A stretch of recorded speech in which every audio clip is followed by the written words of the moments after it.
Well, Assalamualaikum warahmatullahi wabarakatuh. Now we are at the residence of Opung Rading, and today we will discuss the tomb of Baba or tomb of Opung, what? Puang Baba. Okay, Puang Baba. Sorry. Okay. The first question for Opung Rading is about the tomb of Puang Baba. Is if I may ask, where is the place or location in detail? Kalau makam beliau ini berada di Kelurahan Larompong, ya. Untuk sampai ke makam beliau dari sini menuju ke Larompong, perempatan Larompong, kita ke timur, ya, ke timur terus lurus ke arah pelabuhan. Nanti ada jumpai masjid bagus di sebelah kiri. Itu di depannya ada lorong. Nah, di situ masuk. Terus nanti lagi di dalam lorong itu dapat perempatan kecil, ya. Nah, itu masuk ke kanan. Nah, naik saja ke situ di bukit-bukit itu, di makam itu cuma satu yang paling besar dan itu dipagar, diatapi, ya. Nah, itu milah makam Pak Baba, ya. Okay, does anyone manage the tomb and take care of it? Kalau menjaga secara khusus tidak ada, tapi maksudnya secara khusus itu biasa kan ada diperintahkan untuk merawat, menjaga, dan biasanya itu diupah, ya. Diupah. Ini tidak ada yang diupah, tapi yang menjaga makam ini adalah semua orang-orang yang ada di sekitar situ. Terus ada pertanyaan lain? Because it was managed by a local community, does that mean that only Puang Baba himself owned this grave, or are others also allowed to enter, such as those who are not Puang Baba's family? Di makam Pak Baba itu sebenarnya makam umum, diperuntukkan untuk umum, ya. Tapi karena secara kebetulan Pak Baba berada di area itu, di area makam itu, dan Pak Baba ini karena bagaimanapun juga itu harus kita hargai dan harus menaruh hormat kepada beliau. Beliau adalah penyiar agama dan dia dikenal sangat sakti dan sangat baik. Iya, itu di dalam supaya bisa dibedakan, lihat ke kuburan yang dipagar dan diatapi. Ada satu-satunya itu yang besar dipagar dan diatapi. Itu makam Pak Baba agak ke kiri. Jadi jalan naik, ada nanti melihat ke kiri di bukit-bukit itu ada makamnya di situ.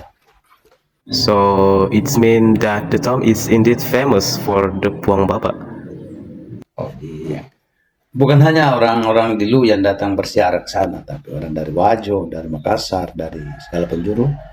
Misalnya pernah saya ketemu orang Sulawesi Tenggara, itu datang bersiarat di sana karena ada kepercayaan-kepercayaan tertentu dari masyarakat, ya.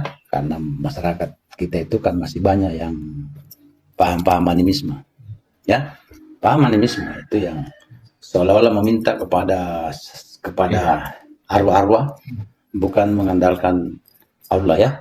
Nah, seperti saya dulu waktu masih kecil, saya tidak percaya. Katanya kalau menancapkan lidi di makam Pak Baba, di tengah-tengahnya itu, satu jengkal dulu, nanti ditancapkan, kemudian ditaruh barang 5 menit, 10 menit, dicabut, itu dijengkal lagi, itu lebih. Nah, itu saya sudah buktikan sendiri, itu lebih. Nggak tahu kenapa, mungkin karena beliau ini adalah orang yang punya kemampuan hebat, atau dia dikasih memang kelebihan tertentu dari yang di atas sebagai pembeda bahwa ini bukan orang biasa ini, ya. Okay, maybe this is the last question because we want to go there. Whether there's a certain condition or there's a prohibition that we should not violate there. Pertama, kalau masuk ke makam itu mengucapkan salam, memberi salam, assalamualaikum ya ahlil kubur, itu harus kita sampaikan pada saat masuk ke dalam makam itu. Larangannya tidak boleh bicara banyak yang tidak penting, ya, yang mutakabur, berteriak segala macam, atau main-main yang kadang-kadang tidak sesuai dengan tatanan, itu tidak boleh. Nah, ya, kalau masuk ke makam, misalnya kau datang ke makam Pak Baba, ya datang saja biasa bersiara di makam.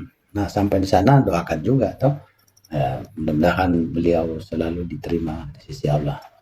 Ya, karena beliau ini kan penyiar agama. Dia adalah penyampai atau pemberi siar kepada masyarakat. Okay, alright. Thanks to Opung Radeng for giving us understanding and insight about the song of Puang Baba. Maybe that's all for today. Thanks for watching, guys, and wassalamualaikum warahmatullahi wabarakatuh.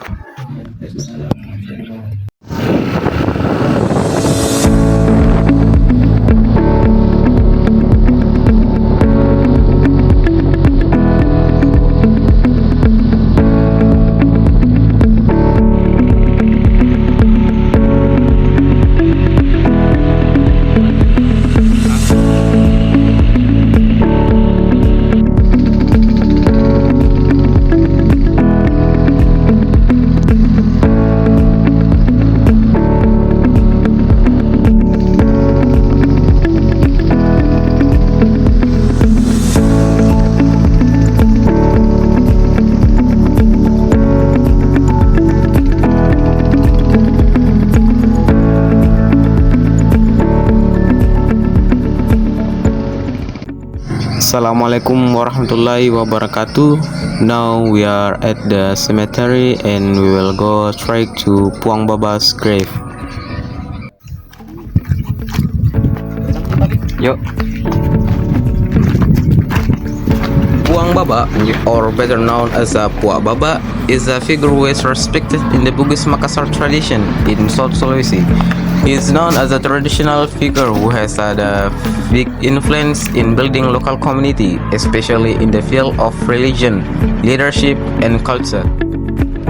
Okay guys, Assalamualaikum warahmatullahi wabarakatuh. Now we are at the Puang Baba's grave and we can see his grave clearly. Puang Baba is known as a traditional leader or religious figure in several traditional stories, who is associated with a figure who has high spiritual or religious expertise, who can help the community in facing various social and natural challenges.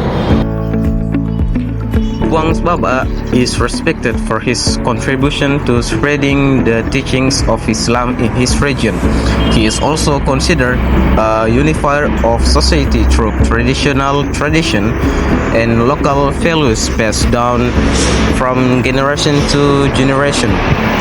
Many believe that he has close ties to the local communities, both traditional leader and figure spiritual. As you can see, we have just finished praying for Puang Baba's grave, and maybe that's all from this video. According to oral history, Puang Baba died after making a great contribution to his community, but the story regarding the cause of death varies depending on the source of tradition followed by local people. Some believe he died peacefully in old age, while there are also stories that tell of death in the struggle to define one's territory. Puang Baba's grave is located in the local community's public cemetery, which is located in the middle of a village in one of the village in Larompong, which is surrounded by pristine nature.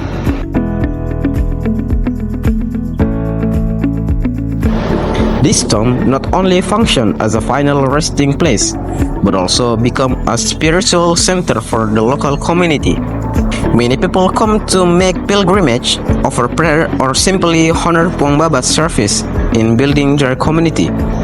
Puang Babas continue to live in people's memories through oral tradition, folklore, and traditional ceremonies.